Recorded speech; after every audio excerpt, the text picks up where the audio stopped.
Fala pessoal, está no ar mais um Conversa de Dono, o podcast que mostra histórias reais por trás dos empreendedores que fazem a diferença. Meu nome é Juliano Franco, sou proprietário da Ecosys Marketing Digital e hoje o Conversa de Dono recebe alguém que une teoria e prática como poucos. Professor, consultor, engenheiro, administrador e alguém que vive a indústria de dentro para fora. Com formação em administração, engenharia de produção, engenharia de materiais e mestrado, ele presta consultoria desde 2022 e é professor na Uniplac desde 2011. José Alcir, seja muito bem-vindo.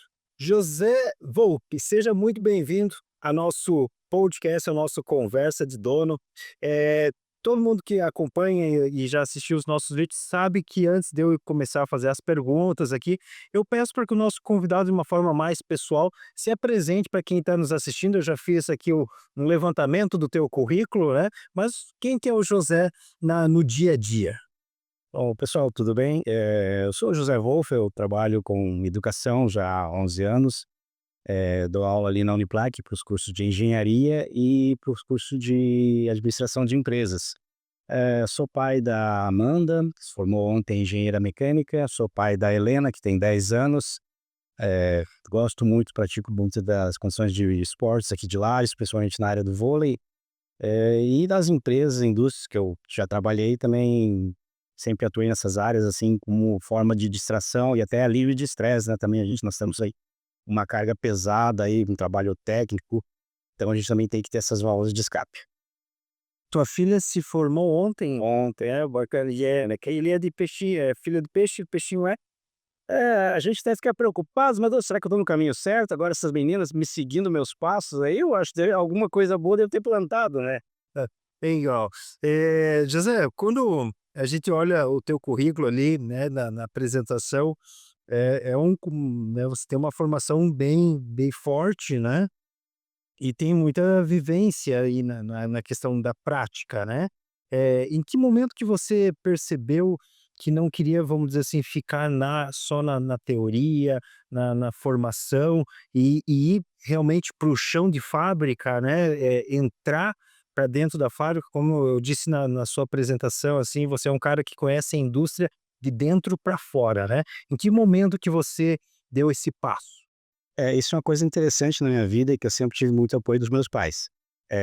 Minha mãe, meu pai sempre conseguiram me dar bons estudos, eu consegui entrar no mercado de trabalho um pouco mais tarde, devido a esse apoio, não é nem tanta questão de financeira, mas mais é o apoio realmente. Vai estudar, vai fazer alguma coisa e isso me motivou a sempre colocar algo de prático, mais embasado com teoria. Então, eu fui contratado para o meu emprego dentro do Colégio Industrial de Lages.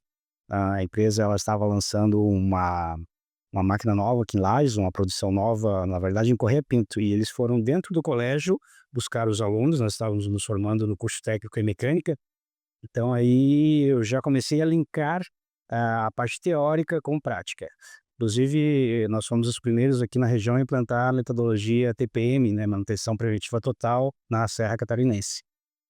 É legal, você falou ali do colégio industrial, né, isso foi um curso técnico fora vamos dizer, a grade escolar ou isso em si a grade escolar? Isso foi uma das questões do estudo que, digamos que não evoluiu tão bem assim, né. Nós tínhamos aqui em Lages o colégio CIS, o colégio industrial, que eram colégios que incluíam no segundo grau já matérias técnicas, ou seja, faziam um curso técnico juntamente com o segundo grau. E no curso de técnica e mecânica tinha mais o quarto ano ainda, que nós saímos, além de sairmos, com o segundo grau, ainda saímos como técnicos em mecânica. Então, depois do quarto ano, muitas empresas, a maioria dos alunos não ficavam assim, saíram já empregados. Mas aquele ano foi atípico que as entrevistas foram realizadas dentro do colégio industrial. Uhum. Eu lembrei, eu não cheguei a pegar essa fase, assim, eu lembro que conforme os anos eu ia passando das etapas da escola, ele ia sendo cortado, que era o PPT, não sei se você pegou, que era o preparação para o trabalho, né, então tinha dentro da grade escolar ali tinha, né, essa questão mesmo de formar os alunos para algo mais técnico. Depois ali você poderia escolher uma faculdade, né, e seguir outro caminho, mas dentro da escola já existia isso, né, eu acho que faz falta essa. Inclusive, Juliano, tem a condição que, esse curso técnico já era no segundo grau. Tinha antes a preparação, iniciação nas séries iniciais, sexta, sétima, oitava série. Lembro que também estudei no Colégio Aristiliano Ramos, que tinha algumas disciplinas que a gente organizava hortas e outros trabalhos manuais, depois passando para o industrial, essa parte de preparação para o trabalho mesmo, antes até do segundo grau. Realmente é uma coisa que faz falta hoje. É, porque isso muito mais do que preparar, vamos dizer assim, para o trabalho, eu acho que prepara até um pouco para a vida, né. Dá um pouco de organização para as crianças, para os jovens, né, não só para as crianças, mas para os jovens também, independente o caminho que ela vai seguir, ela já sai um pouco mais, organizada, né, com as coisas, não é. Eu fico contente com a tua colocação, que abre a oportunidade de falar o seguinte: nossos jovens hoje estão chegando na universidade com certo despreparo. Não em virtude deles não serem motivados ou não em virtude de não terem acesso, é em virtude de não ter realmente uma oportunidade, de não ser cobrado isso lá no início, lá atrás. Então, as pessoas vão avançando de série, às vezes não tendo tanto desempenho, não tem uma regra, digamos, até uma disciplina um pouquinho mais apertada, né. Então, realmente a gente lá no colégio, lá na universidade, a gente sente esse vácuo, essa lacuna entre um aluno um pouco mais preparado e um aluno que ainda não sabe o direcionamento que precisa. Realmente, como tu colocou, é uma coisa que faz falta hoje. Exatamente. E essa questão de você, ir para a prática, né, foi também uma decisão de empreender, né, de ter o teu negócio, de você, atuar ali na parte de consultorias e tudo mais, né. Eh, como que surgiu essa ideia, Wolf? Já isso, durante os teus estudos, você já tinha essa ideia? Você falou agora que você fez o curso técnico no industrial e dali trabalhou nessa empresa. Mas não foi ali, né, nessa virada que você teve a ideia de ser consultor, foi um pouco depois. Aí como que deu esse estalo: "Não, vou montar meu negócio, vou ser consultor"? Na verdade, assim, depois que eu trabalhei nessa empresa, eu comecei a fazer faculdade, e aí eu entrei no curso de administração de empresas. Então, o curso já em si, ele te abre muitas portas, inclusive de ser empreendedor. Inclusive na nosso ano né, período de faculdade, nós abrimos até a primeira empresa júnior da universidade. A Uniplac nós tínhamos uma empresa júnior, fizemos treinamentos em parceria com o Sebrae, fomos para Florianópolis com o pessoal e já na época, já treinamos algumas pessoas para serem consultores de alguns empreendimentos aqui na cidade de Lages. Mas eu ainda estava bem na empresa, então não tinha, assim, ainda aquele desafio. Esse desafio surgiu para mim no momento que eu comecei a viajar com empresas e fazer inspeções. Então eu comecei, eu até brinco com o pessoal, a gente vira meio que um caminhoneiro de luxo. Você viaja de avião, fica em hotéis bons, mas isso uma vez é bom, 2 vezes é bom, mas na terceira vez tu sente que, opa, tô numa rotina que não é isso que realmente me atrai ou o propósito de vida. E aí eu acabei pensando: "Não, eu tenho que voltar a fazer uma segunda graduação", porque eu sempre fui chão de fábrica e engenharia, então isso me cativava muito, me amarrava muito e eu voltei para fazer a segunda graduação, que foi engenharia de produção. E aí foi o giro da chave: "Não, eu não, se eu ficar como, funcionário de uma empresa, eu vou ter que estar seguindo, os planejamentos conforme, eh, até o próprio mercado deles, né, então tem que atender os clientes dele. E isso para mim estava desgastando um pouco. Uma semana eu estava em Belém, outra semana eu estava lá na Bahia, e isso aí, como eu falei, quando cai na rotina, fica um pouco maçante. E aí o meu propósito para a segunda faculdade foi, em 5 anos de faculdade, abrir a empresa e prestar esses serviços aqui na região. Então seria a minha primeira empresa. O que aconteceu, em 4 anos eu já abri a empresa, 1 ano antes de acabar a faculdade. E até porque não eram viagenzinhas, daqui Pico, né, é, na divisa com as Guiana, mas Muito interessante, teve uma desses trabalhos lá em Laranjal do Jari. nunca ouvi falar. A gente tem que passar por umas dessas aí, porque ela ficava tão longe que nós chegávamos em Belém, aí pegávamos o avião e dá uns 200 quilômetros para dentro da selva amazônica. Essa vez eu fui de avião, mas eu fui mais 3 vezes lá, e aí a segunda vez a gente foi de ônibus, e realmente aí é uma aventura. Mas é muito interessante a gente poder, passar por essas etapas também, que a gente também dá valor para as pequenas coisas, né, poder, estar no momento da cidade, rever um amigo, tomar um café com um colega, e muitas vezes você na rotina de viagens e muita correria de trabalho, você acaba perdendo um pouco disso. Tem muitos convidados nossos que vieram falar aqui e eles tocam na questão do ensino que a faculdade entrega e do que você vive na prática, né. Você tem formação ali em administração, engenharia, né, de produção, materiais, fez o mestrado também, mas o que que a prática te ensinou que nenhuma sala conseguiu? O diferencial da prática para a teoria é realmente aquele momento da dificuldade. Quando tudo está certo, quando tudo dá certo, fica fácil você usar a teoria. Mas a gente sabe na prática que às vezes falha um cabo, queima a bobina, acaba a bateria de algum equipamento e aí o que é que você vai fazer? Então nesses momentos que dá alguma coisa diferente que não está previsto, porque não existe um uma receita de bolo para que tudo ocorra conforme certinho. E até na própria receita de bolo, quem em casa, acho que eu conheço pouquíssimas pessoas que fazem isso, que pegam realmente uma balança para colocar 200 gramas de trigo, ou medem corretamente meia xícara de algum produto. Então a diferença da prática é você realmente fazer a coisa funcionar, mesmo com as adversidades. Você falou de receita de bolo, eu abatumei um bolo essa semana. Não seguir o roteiro, né?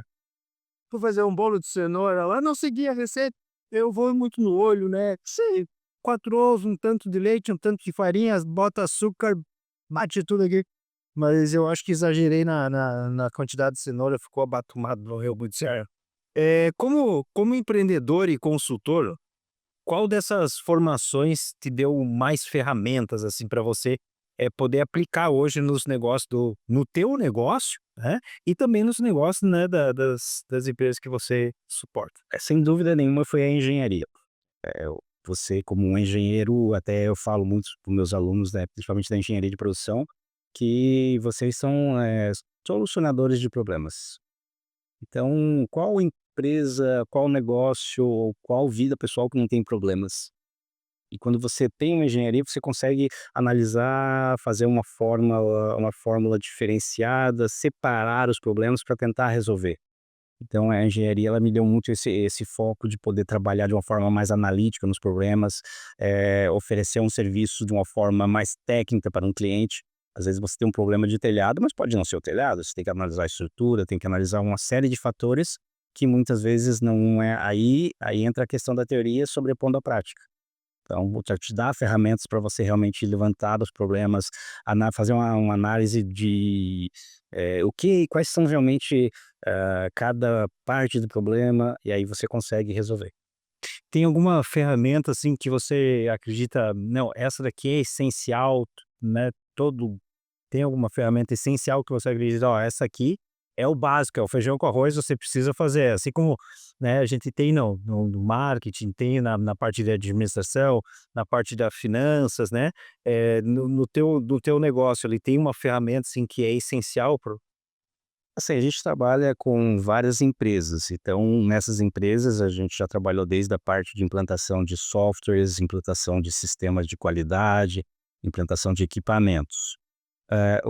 O principal que a gente consegue, ver um resultado é o planejamento. É realmente você trabalhar com planejamento, fazer toda uma organização, identificar quais são teus objetivos, quais são teus recursos, colocar isso no papel. Então hoje nós temos alguns softwares que fazem o planejamento, mas o planejamento nada mais é do que realmente a pessoa, entender qual que é o passo a passo, e isso você tem que conhecer da empresa, tem que conhecer do negócio, conhecer do produto. Aí você consegue fazer um bom planejamento. Então, uma das melhores ferramentas que eu vejo hoje é o planejamento em si. Você pode fazer um planejamento estratégico, um planejamento de implantação. Então, realmente, o planejamento em si é uma das melhores ferramentas que a gente vê a empresa conseguindo atingir suas metas. você falou ali, né, que foi no quarto ano, isso foi em 2002, né? Foi em 2002 que tu 12. 12? 2011 eu me formei, 2010 eu abri a empresa. Eu entrei em 2008 na segunda faculdade, né. Tá. Como que foi esse início da tua jornada aí? Foi algo planejado, né, a gente tá falando agora de planejamento, foi algo planejado também, ou foi devido a alguma oportunidade que você teve naquela.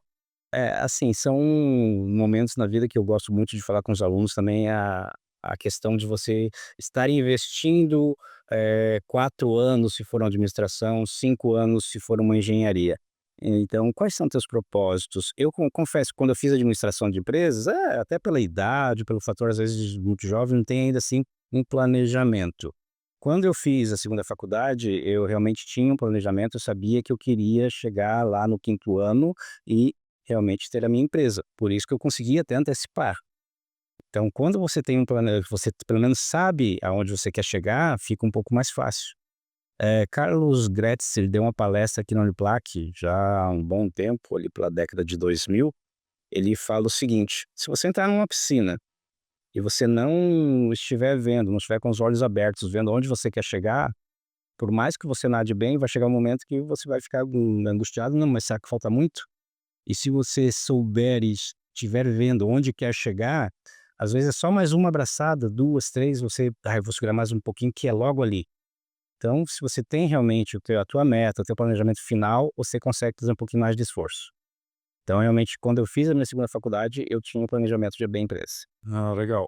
E empreender como consultor, né, vamos dizer assim, é a questão de você vender o teu conhecimento, né, você vai lá, estuda, se especializa, faz mestrado e tudo mais, né, e você está vendendo o teu conhecimento, não é a venda, vamos dizer assim, de um produto, né, que é talvez até relativamente um pouco mais fácil vender um produto, né, do que vender o conhecimento, vender uma consultoria. Como que você estruturou essa parte de consultoria no teu início de carreira? E qual que foi o maior desafio? E isso daqui, esse tempo atrás a gente ainda conversou com a Julie, ela é massoterapeuta, é serviço também. E ela, uma das coisas que ela traz, assim, na fala dela, é sobre a questão de precificar. E ela começou a precificar correto depois que ela começou a fazer um curso lá da Top Corpus, né, agora não lembro o nome da professora dela, mas eu lembro que o curso era do Top Corpus e ela comenta isso aqui, sobre a questão de precificar. Isso é uma questão muito difícil para vários, né, te digo que até para mim no início, quando eu comecei a trabalhar, eu assim: "Cara, né, como é que vamos cobrar isso daqui, cara?" E aí eu ia mais ou menos pelo porte da empresa, né, eu acho que essa daqui tem um pouquinho mais de grana, depois que eu fui entender, né, acho que no sexto, sétimo mês ali, quando eu vi que estava no negativo, eu disse: "Não, é quando eu queria entender melhor." Como é que você fez aí, nessa parte de precificar e vender o teu conhecimento? É legal, essa parte assim, como eu comecei a minha empresa, era realmente para prestar essa parte mais técnica, um serviço de alinhamento a laser, um serviço de medição de espessura, análise de vibração de equipamentos, então tem todo um arcabouço aí, um estudo que a gente já vinha trabalhando. Através desse serviço, a gente foi, entrando em projetos, fazendo essa parte técnica, então foi conhecendo as pessoas e dando uma confiança do que o nosso serviço estava atendendo aquelas, o esperado, né, as métricas, a gente foi ganhando cancha dentro das próprias empresas. Então, quando tinha que fazer algum alinhamento óptico, algum alinhamento a laser, eles já sabiam quem chamar, então já tinha um certo respaldo. E a partir daí a gente começou a dar outras soluções. Então, tu tem um problema de alinhamento aqui, mas é causado de repente pelo desnível do teu terreno, ou a tua máquina não está funcionando por um desalinhamento de algum rolo. Então a gente, foi ganhando cancha e o próprio aprendizado, aí foi o que fez o diferencial.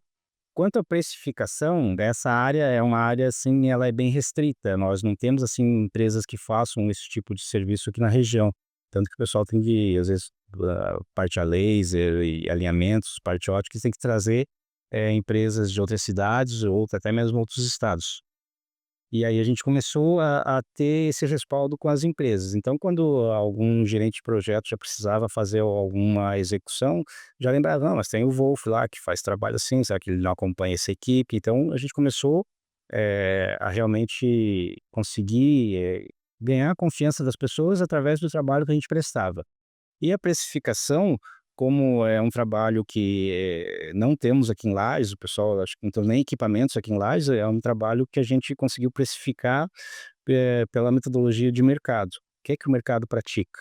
Então eu consultei empresas de São Paulo, empresas de Porto Alegre, para identificar realmente o que é que eles estavam cobrando aqui na região para poder entrar. E aí como eu não teria custo de despesa com viagem, apartamento, hospedagem, eu jogava o patamar um pouco mais abaixo, aí por isso eu conseguia manter alguns contratos aqui. Legal. Nessa parte aí você fez, né, participou de umas implantações bem importantes, né, até nos bastidores ali tu me comentou, questões explica um pouco para nós aí, quais são vamos dizer assim, os tipos de implantações que você dá esse suporte? Essa é uma parte que eu já comecei, assim, numa grande implantação. A empresa Klabin, ela iniciou o papel e celulose. E ela é uma empresa que ela iniciou a parte de tissue, que é o papel higiênico, papel guardanapo, e ela iniciou essa produção. E foi lá que eles foram buscar nós no colégio industrial. Então, nós já saímos da Lages ou da lá então, nós já tínhamos aqui, né, porque depois, recentemente ela fechou aqui em Correia Pinto, era para fazer a implantação, de máquinas do sistema. O próprio prédio ainda estava em construção, hora que nós fomos para a empresa Klabin. Então tem uma equipe que nós ficamos em torno de uns 7 a 8 meses somente em treinamento. Parte do pessoal foi para Israel para fazer treinamento na máquina de papel Tissue, que só diz que dessa empresa que foi comprada tinha uma máquina igual em Israel. E nós que íamos trabalhar na conversão do papel, fomos para São Paulo, ficamos lá em 30, 40 dias, treinando nas empresas que faziam a conversão desse papel aqui no Brasil. Para trazer daí Para implantar aqui era uma máquina italiana, Fábio Perini, e eles trouxeram essa máquina aqui para Joinville. A gente foi lá receber a máquina, inspecionar já ela e depois todo o transporte para Correia Pinto, acompanhamos montagem dela e o startup. Então essa, assim, por ser a primeira, sempre tem um diferencial. E ainda com todo esse suporte de levar, você teve parte do nosso pessoal que foi treinar em Israel, parte para São Paulo, então teve todo, esse treinamento diferenciado. E o último também é um trabalho muito grande que a gente fez, porque exigiu muito planejamento. Nós tivemos em torno de 14 meses para fazer todo o planejamento de implantação e troca de uma caixa de entrada da máquina de papel da Klabin de Otacílio Costa. Então, a máquina de papel é uma máquina que ela tem em torno aí de 70 metros de máquina. E aí a caixa de entrada é o coração dela.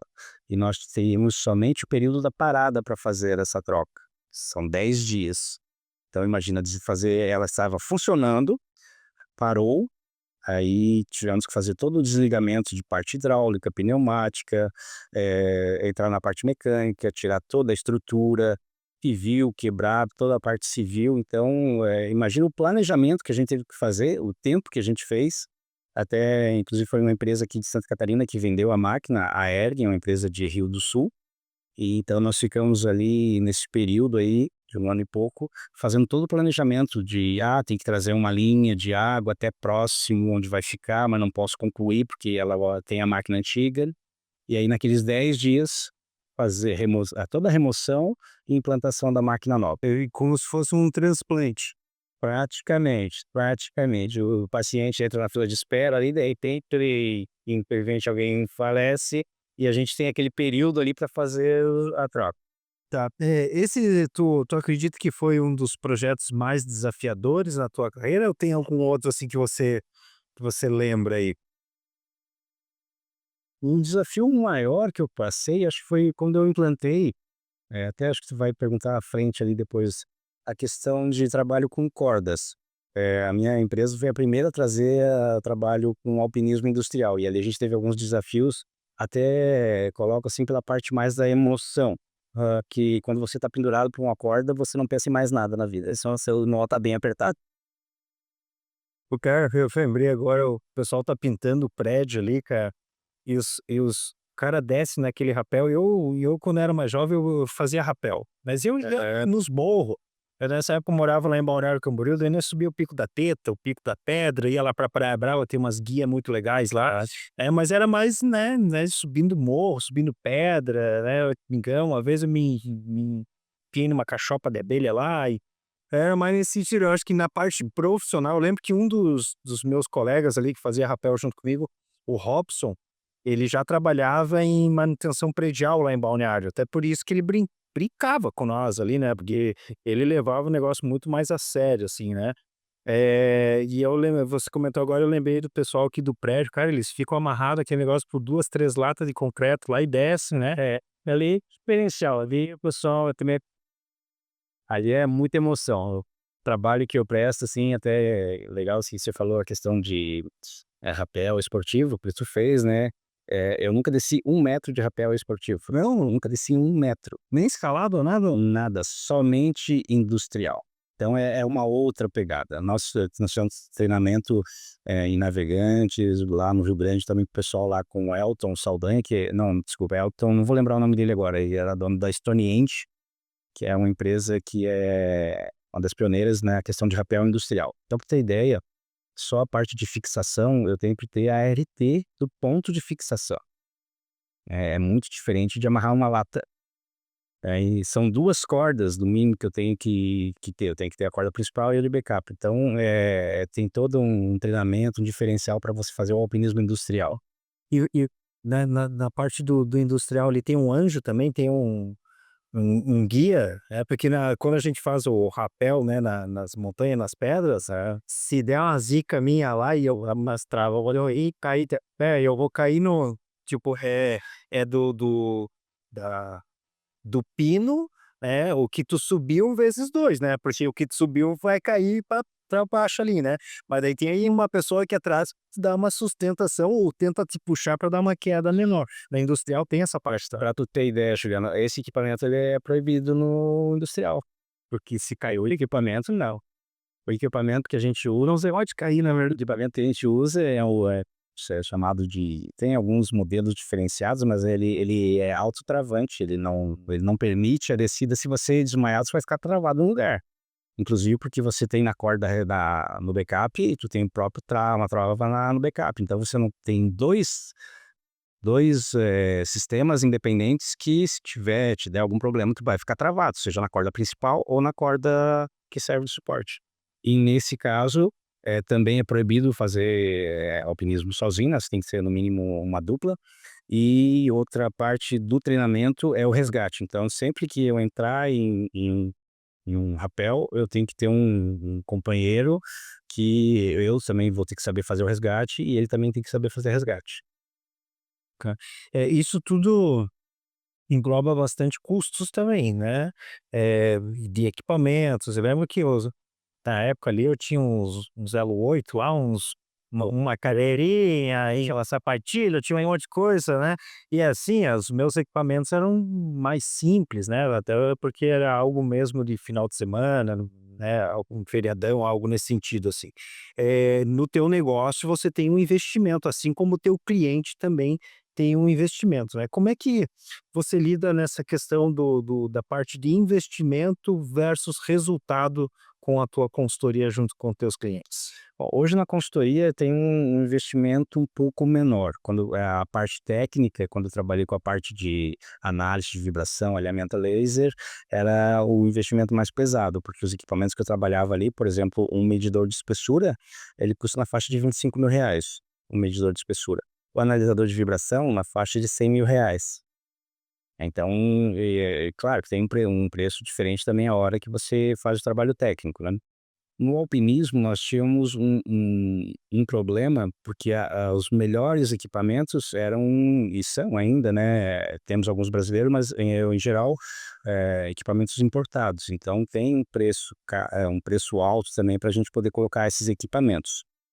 Hoje com a consultoria, a gente investe em softwares, em máquinas que deem um bom retorno, assim, de um bom notebook, uma boa máquina fotográfica, para você poder realmente poder trabalhar e mostrar algo diferenciado. Porque, por exemplo, se eu for fazer uma consultoria, tentar identificar algum problema no cliente, eu tenho que ter um bom equipamento, uma boa máquina para poder fazer um bom relatório. Não adianta eu tirar uma foto de qualquer forma para montar num relatório. Então hoje eu tenho um custo um pouco menor por questão de investimento, mas os outros serviços que a gente prestou eram bem pesados.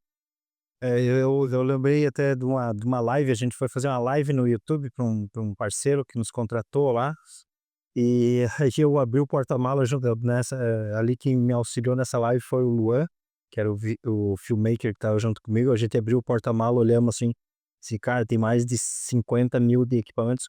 Pô, fácil, assim, ó, nós estávamos com 3 câmeras, tripé, iluminação e tudo mais, e mesa de som e coisa lá, mas bem mais de 50.000. Mas eu lembro que a gente comentou assim: "Olha, acho que tem uns 50.000 de equipamento aí". Cobramos barato essa lá. Ainda eu lembro que tava o pessoal da Tokusom, e ainda tivemos problema na questão dos cabos, conexão e tudo mais, e dele correr atrás do tal dos cabos, porque o nosso equipamento não engatava com a da Tokusom, então a gente não conseguia conectar microfone com coisa, cara, e olha, foi sofrido. Equipamentos tem que planejar bem, porque na hora ali você não tem muito o que fazer não. Vamos passar pro outro bloco aqui, José, onde a gente fala sobre a tomada de decisão na indústria, tá? Quando uma empresa te chama para um projeto, para uma implantação, né? Qual costuma ser o maior erro que você percebe, dos gestores? Assim, os trabalhos que a gente tem realizado são trabalhos muito bem preparados. Então, como eu trabalho com empresas um pouco maiores, a gente tem pouca divergência, tem poucos resultados negativos, porque já vem de um estudo anterior. Então já não é um trabalho numa primeira fase de planejamento que eu entro.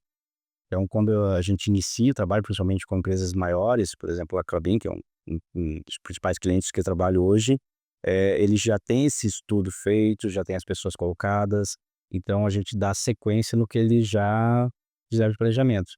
Qual que é o diferencial que a gente faz? A gente consegue, pegar algum investimento que não seja preciso. Por exemplo, teve um contrato que eu fiz com a Klabin, que a gente trabalhou lá na parada de Correia Pinto, onde em uma análise de prestação de serviços de uma empresa que ia trabalhar para a gente, eles queriam cobrar, por exemplo, um final de semana, mas eu li o contrato e sabia que no contrato estava escrito a implantação em 10 dias, então não contava a parte final de semana. E aí eu mostrei o contrato e aquilo ali deu só aquela diferença ali pagou todo o prazo do meu contrato. Então, em uma análise, eu paguei todo o meu contrato com a empresa. Então, era nessas análises, da aplicação, realmente, que a gente fazia o diferencial. Não tanto no planejamento, mas mais na aplicação mesmo. Ah, a empresa está aplicando de forma errada, está fazendo um serviço. Não, já paramos no início, já identificamos o problema e aí a gente corrige. Então, a forma que a gente consegue auxiliar uma empresa é realmente nesses pontos. Na correção. Correção no desvio de algum ponto que estava planejado e não está acontecendo. Por isso que a gente usa muito alguns softwares aí para fazer o MS Project, por exemplo, né, que nos dá prazos e datas para a gente fazer essa previsão aí e poder acompanhar as entregas. Porque o negócio tem que se pagar, né, para ambos os lados, né. E assim vamos dizer, normal em tudo, né. Até vamos dizer assim, numa empresa, vamos dizer, o funcionário tem que, né, tem que se pagar lá dentro, né, independente do cargo, seja desde um cargo lá da ponta, né, ou do grande diretor, ou, né, todo mundo se paga, né, a empresa, nós como agência, quando prestamos um serviço, ele só vai manter, só vai continuar conosco também, se a gente gerar retorno para eles, né, então, todo mundo tem que sair ganhando ali, né, Não, e o interessante você colocando, essa frase aí, Juliano, tem uma palavrinha que tu não falou que é muito falado, que o pessoal usa como bandeira, a sustentabilidade. O problema é que a maioria das pessoas usa como bandeira, mas quando você vai analisar as contas, vai analisar uma planilha de financeira, você vê que não fecha a conta. Então daí que tá a sustentabilidade. No ideal, bonito é ideal, mas e quando você vai pagar a conta, daí não fecha, como é que você faz daí? Então esse é o problema que a gente identifica nessa questão de, a palavra é bonita, mas você tem que ter realmente a sustentabilidade. Uhum. E você já teve algum projeto, assim, que você abriu mão porque viu que a decisão do cliente estava errada ou não estava condizente? Teve alguns contratos, eu era contratado como CLT para fazer o contrato, então a gente teve algumas divergências mais de pessoa para pessoa mesmo, a questão de se de repente quer seguir um rumo e tem uma pessoa lá que já tem uma visão diferente prefere ir dando murro em ponta de faca, então já teve casos assim que a gente vê, não, com esse pessoal não dá para trabalhar, então a gente prefere rescindir aí para tocar outros projetos. E isso na parte sua, da tua equipe, né?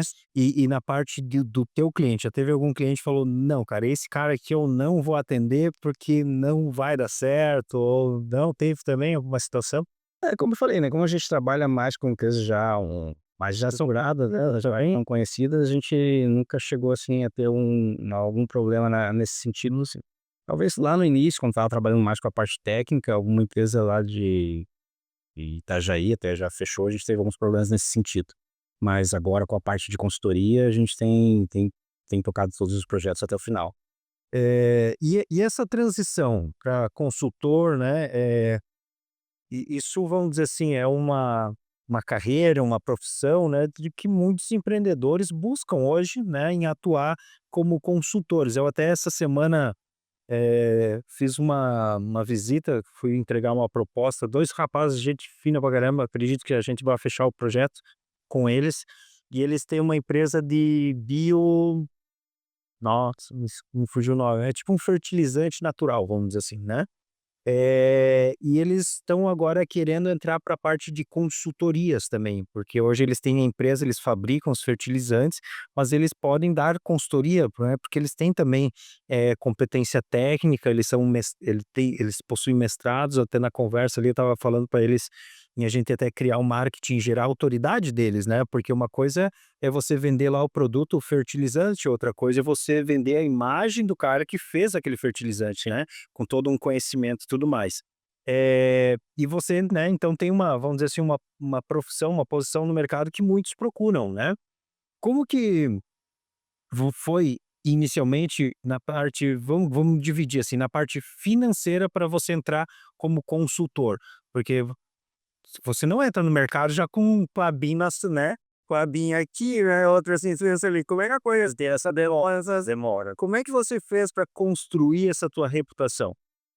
Assim, a gente tem que ter um trabalho, assim, de formiguinha, não nada da noite para o dia cresce, nada se mantém sendo de uma forma maravilhosa, como, muitas vezes, alguns acadêmicos acreditam que saiu da faculdade e vai sair dando consultoria, não é bem assim. Então, agora vocês vão me chamar de velho, mas eu desde 92 presto um trabalho técnico, então já tem uma estrada, não é o Wolf não saiu ontem da faculdade.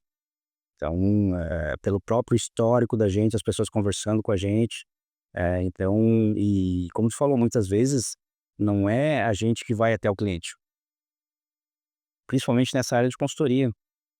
É o cliente, é o boca a boca do cliente que já sabe com quem ele tem que precisa trabalhar. Por exemplo, o trabalho que a gente fez esse último agora, o pessoal, devido a algumas ações que a gente fez, assim, economizando tempo, economizando dinheiro, economizando recursos da empresa, a gente conseguiu, praticamente, ficar na mídia ali para o próximo projeto, engatilhado. A gente só tivemos que rescindir o contrato agora, porque encerramos o projeto. Esse é o grande problema. Você perguntou também do equilíbrio financeiro. Esse é o grande problema de consultor e projeto, porque é um início, um meio e um fim. Então a gente concluiu aquele trabalho, tivemos um sucesso muito grande, mas agora existe uma lacuna. Até quando é que vai ter outro projeto grande? Então, como eu tenho também aqui as responsabilidades da universidade, gosto muito de ficar por aqui devido à família e tal, às filhas, eu optei por também, não sair da região, não pegar empresas fora de estado de Santa Catarina para evitar esse tipo, e inclusive eu dou aula na Uniplac, então acabo não podendo conciliar também ficar muito tempo fora de Lages. Então a parte financeira se equilibra quando eu pego os grandes projetos. Aí é 1 ano, 2 anos trabalhando, e 4, 5 meses é um pouquinho mais folgado apenas com as aulas à noite.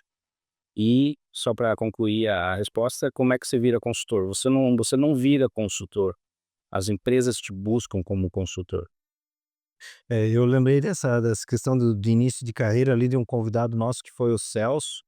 Ele falou que no início da carreira, ele é dentista, no início da carreira dele ali, esse cara, eu no intervalo entre uma consulta ou outra, eu ia para o semáforo entregar panfleto, até conseguir clientes, né, até ou em montando uma carteira e tudo mais.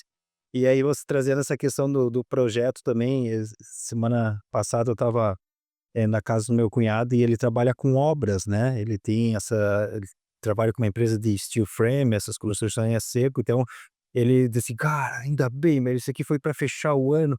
Fechei um projeto com uma construtora, um prédio lá não sei quantos andares, cara, um projeto de 1,5 milhão e tal, não sei o que, isso aqui salvou o ano, porque eu estava vindo ele vinha de alguns meses já só nos picadinhos ali de obra pequena, né, de 30 mil, 40 mil, né, e aí ele fechou um prédio desse cara, velho, que enfim, ele recebe, né, porque um prédio para ser construído vai levar alguns meses, ele vai recebendo mensalmente, mas pelo menos é um projeto que vai ter, né, vai dar uma sustentabilidade ali para ele, né, um ganho ali durante um ano e meio, né. Então, os grandes projetos, né, para quem trabalha com projeto é muito, ele ainda comenta comigo assim: "Ah, cara, bom que se viesse a grana toda na hora", daí eu assim: "Cara, mas daí tu ia ter muito parecido com o que é o vamos dizer, a vida de um corretor, né, que às vezes vai lá, vende uma casa, um apartamento, de repente vem aquela bolada, tá, e aí quando que eu vou vender uma nova casa, um novo apartamento? Se tu não souber fazer uma gestão financeira também, Exato. né, o cara acaba se perdendo.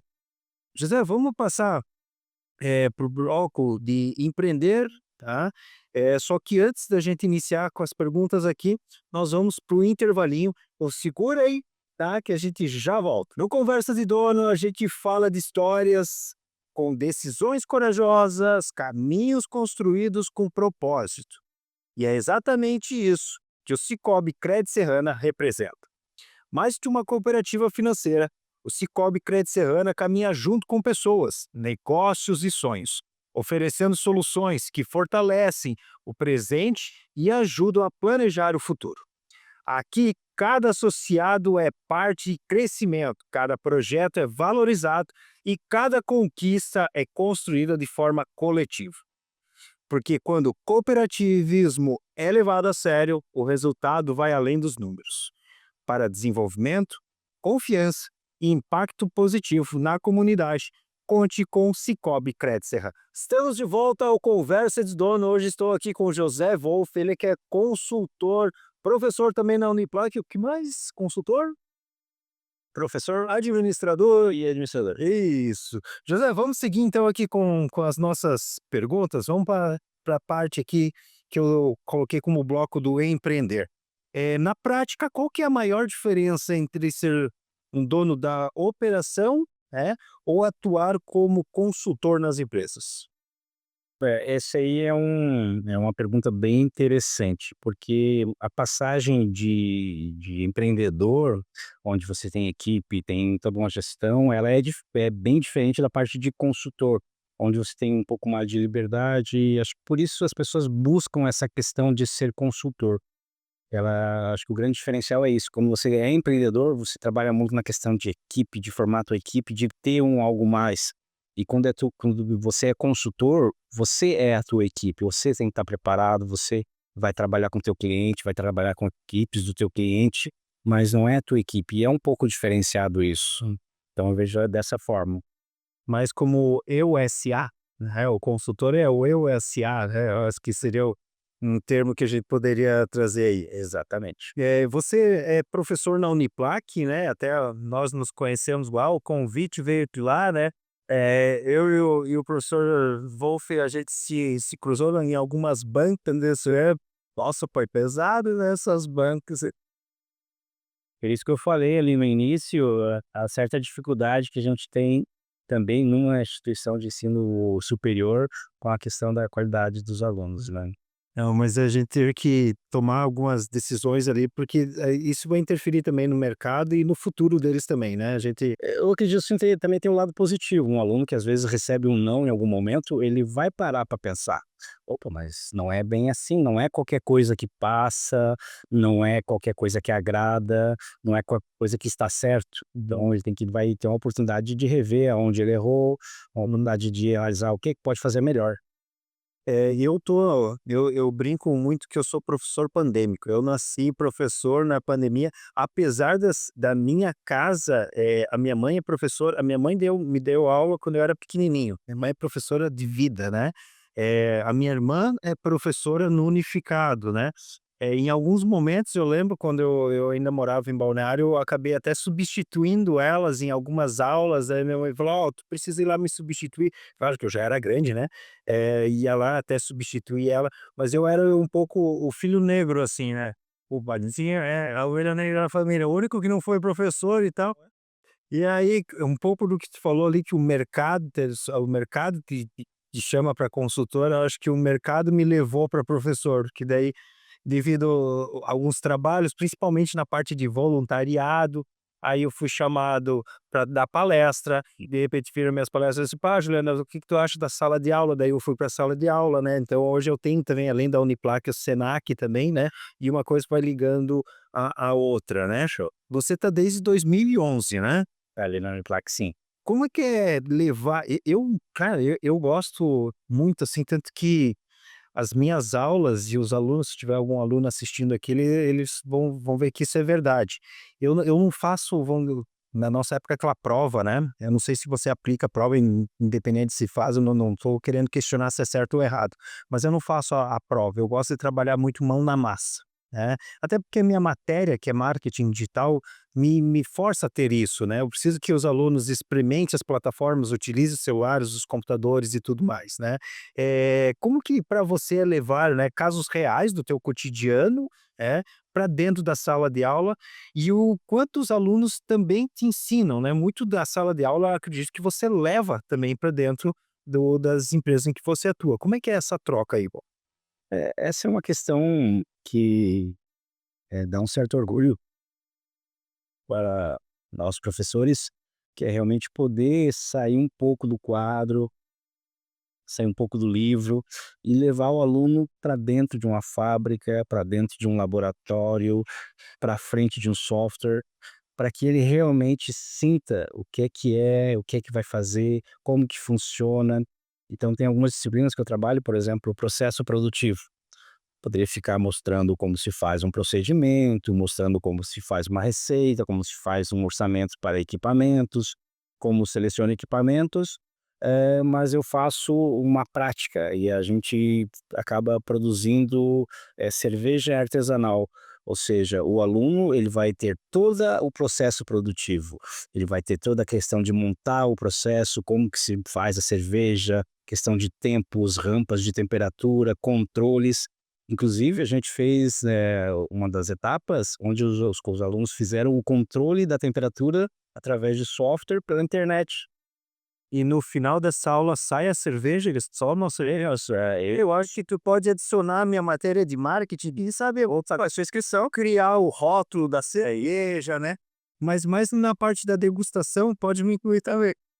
Inclusive, e gera também essa questão de diversidade e vários, fica um pouquinho a gente envolve outras disciplinas, outras áreas. Por exemplo, essa questão que tu falou de brincadeira, a gente faz. A gente convidou alunos de jornalismo para ajudar a divulgar, para ajudar a fazer todo o estudo de rótulo. Então já tem, essa parte também que acaba envolvendo outras disciplinas. Então a gente, através dessa questão da cerveja, a gente só não consegue fazer degustação dentro do Uniplac. Mas a gente faz todo o processo, controles, e depois com a cerveja, conforme o tipo que tu escolha, são vários, períodos, né, que tu tem que deixar ela maturando, depois, trocar, colocar a parte de açúcar para fazer a parte de finalização, e aí você tem um produto que, te confesso, nós já fizemos 3 espécies de cerveja, ou 3 tipos de cervejas, né. Fizemos a Blonde Ale, fizemos uma Witbier e por último agora fizemos a Pilsen. Uhum. Lá na minha família lá, a gente a cerveja lá até tem que cobrar minha mãe, faz tempo que ela não faz uma cervejinha lá pra nós, e tem rótulo, tem assim, ó, o nosso nome, por parte da minha mãe, é Heisenberg, né, o nome de cerveja que no alemão é montanha grande, né, e aí a gente trouxe pra dentro da cerveja da família agora o Heisenbier, que é a montanha, nós precisamos trabalhar na próxima em conjunto então. E a gente tem ali dentro a gente tem uma fabricação mais interna mesmo, para consumo próprio, né, mas é bem bacana todo o processo, é até Eu tô querendo colocar lá na chácara do meu sogro, lá a máquina e coisa lá, meu cunhado se aventura também a fabricar cerveja, acho que vai dar certo. Uhum. E aí e só complementando, além dessa parte da fabricação de cerveja, que a gente sobre essa questão da educação, né, o que é que eu levo, o que é que o aluno leva, até que ponto a gente aprende isso, tem também um outro trabalho que a gente faz, que é muito interessante, que é na parte de elementos de máquinas. Parte de elementos de máquina, onde você tem que calcular uma coroa, calcular uma engrenagem, calcular um diferencial, calcular um eixo. Além dessa parte teórica, a gente vai para a oficina da Uniplac e onde a gente monta kart. Desmonta todo o motor, desmonta toda a parte de suspensão e começa a montar ele. Então teve um ano que a gente conseguiu fazer 4 karts para uma turma. Os alunos, eles como a gente não tem um investimento um pouco melhor, eu falei com os alunos: "Ó, empreste kart de alguém ou de repente façam, parcerias, né, para fazer um reparo em algum kart", e aí o pessoal não teve custo. Então eles conseguiram ter uma equipe de vacaria e que eles partiram do zero com o projeto. Então eles montaram quase um Baja, e tinha um dos alunos que queria para ele, então já era uma ideia dele e ele assumiu o curso e o pessoal acabou montando o kart dele. Até foi interessante para mim que nesse período, nesse ano, eu dei aula para minha filha, então tinha uma equipe, ela entrou com patrocínio. Um dos karts daí eu que banquei. Até depois, inclusive, esse kart eu acabei repassando para a Uniplac, a gente fez a negociação e hoje esse kart está disponível para a Uniplac fazer essa aula. Então as aulas posteriores são executadas nesse kart, que a Uniplac disponibiliza, onde o aluno desmonta todo o kart e através das aulas de elementos de máquina, monta o kart assim, é interessante a minha cobrança, como tu falou da questão da prova. Eu também não aplico muita prova. Por exemplo, na elementos de máquina, o único teste é se ligar a chave e funcionar o kart. Se não funcionar, a equipe está reprovada. Já reprovamos uma equipe. Né. E teve algum caso, assim, de alunos ou ex-alunos, né, de virem a pós-faculdade ou durante a faculdade vir a te contratar na parte fora professor? É porque você está ali na Uniplac dando aula, né, teve algum aluno: "Ô professor, preciso conversar contigo, mas lá fora da sala de aula", já teve? Já teve sim, inclusive, a maioria das empresas aqui de Lages, como que elas dão bolsas para os alunos na área de engenharia, que é uma área que eu trabalho. Então, a maioria dos alunos que eu conheço hoje já estão dentro da indústria. E alguns que são formados vão acabar entrando na indústria. Então eles sabem que eles conhecem o trabalho que o vô faz, já sabe que ele está em algum momento, então eles acabam convidando para participar de alguma licitação, alguma tomada de preço, e onde a gente consegue fazer o trabalho, sim. Então já ocorreu o caso de a gente, trabalhar com alunos ou ex-alunos. Tá. E agora falando um pouco de futuro aqui para nossa região, tu tá muito próximo, né, muito alinhado nessa questão de indústria e tudo mais. Eu acho que há uns 4, 5 episódios atrás eu chamei aqui o Samuel Ramos, né, que é o atual secretário da Carme, né, da nossa prefeita, e ele fala ali de um dos negócios dele é o hotel, e o que movimenta o hotel dele não é o turismo, né, vamos dizer assim, é o turismo, mas é o turismo empresarial. É aquele cara que ele vem aqui a trabalho para nossa região e as grandes indústrias, né. Eu até comento no episódio ali daquele hotel aqui em Correia Pinto, que é eu acho que como é que é? É Paraíso, né, o nome daquele, Para isso, acho que é Paraíso, né. O cara ele tá montando um segundo hotel agora e ele se sustenta, e ele tem muito ganho ali devido ao Klabin, as empresas que estão envolvidas ali na cidade, né. Como que você enxerga, né, a nosso crescimento ou como que você vê essa questão do crescimento industrial aqui na nossa região para o próximo? a nossa região é uma região, pobre, né, nós sabemos aí, comparando com outras regiões do estado, assim, a gente está um gap, assim, tem um longo período aí que nós temos pouco investimento em indústria, tanto eu sinto pela questão de projetos, nós vemos, assim, poucas empresas que investem em projetos grandes aqui na região. A maioria são empresas um pouco menores, então, eu fiz uma pesquisa, Lages com Chapecó, uma comparação, dados de IBGE, onde, nós aqui em Lages crescemos em torno de 6% e Chapecó quase 30%. isso nos últimos 20 anos. Em renda. População, renda, essa questão toda de desenvolvimento. Então, realmente, a gente não aproveitou, porque estamos quase nos 50 anos, né? Então, temos todo esse período e não soubemos aproveitar. Então, tem as oportunidades aí. O lajano tem que aproveitar. O Samuel é um cara bem para frente que vai proporcionar, talvez, assim, um olhar diferente para essa questão aqui na região. São Lages e região. Então, Lages tem bastante coisa que tem que crescer nessa questão, principalmente industrial. Nós chegamos em algumas empresas aí, a gente vê que às vezes o pessoal não investe, principalmente em manutenção. Manutenção, muitas vezes o pessoal faz a corretiva, muito pouco da preditiva e não investe quase nada em preditiva, que seria aquela manutenção que com instrumentos para você acompanhar realmente antes de quebrar um equipamento. Isso poucas empresas aqui em Lages investem. É, eu acho que não só empresas, mas às vezes até nós, no nosso cotidiano, enquanto não quebrar o carro, não leva no mecânico, né.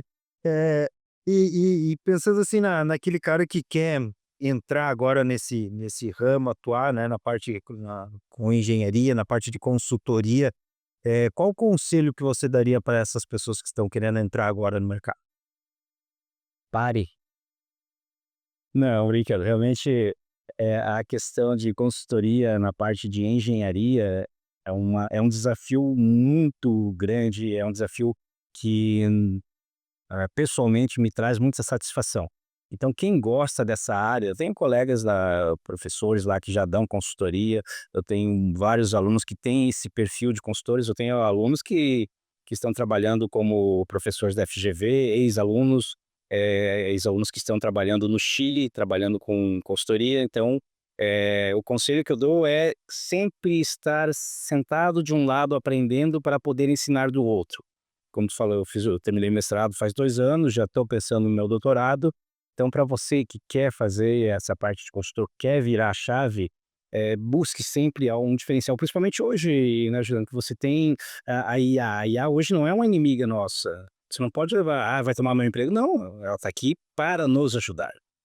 Então, realmente busque mais informação, traga algo novo para o teu cliente, e aí você vai conseguir. Falando um pouco daí do teu negócio, né, e eu acho que vai um pouco completar com o que você trouxe agora, né. Como é que é a parte de estrutura aí da tua consultoria? Você tem uma equipe fixa, você trabalha com parceiros, como que hoje funciona essa parte do teu negócio? Certo. Hoje, como que funciona a Inova, que é a empresa que eu trabalho? Nós fechamos o contrato conforme a demanda do cliente. Então, por exemplo, o último que nós fechamos, ele queria fazer a troca de um equipamento, precisava de alguém fazer o planejamento da parte de calendários, de qualidade, então toda a aplicação do MS Prost, mas apenas uma pessoa. Então, nesse caso, eu entrei. Então, quando eu estou focado em um contrato, essa é um dos problemas da empresa, é você sair da visão holística, da parte que você consegue realmente ver o todo e começar a focar em algum projeto.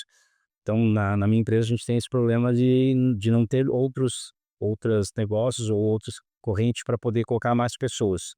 Então, até como a gente trabalha em grandes projetos, então, realmente a necessidade seria ter mais contratos, mesmo, mais empresas que abrissem projetos grandes aqui na região para a gente poder colocar as pessoas. Mas aí entra até a questão do desafio para mim, colocar em novas regiões, abrir novas regiões para realmente ter a possibilidade de projetos, né, muitas empresas não crescem porque não vão buscar um cliente. Então tem que ter também essa visão de oferecer, buscar novas oportunidades, né. Uhum. Nós vamos chegar agora aqui para o nosso último bloco, tá? Esse último bloco é o ping-pong de dono. Eu faço as perguntas diretas aí, não necessariamente precisa responder com uma palavra, tá? Mas você responde aí com o que vem na tua cabeça. Tá começando o ping-pong de dono.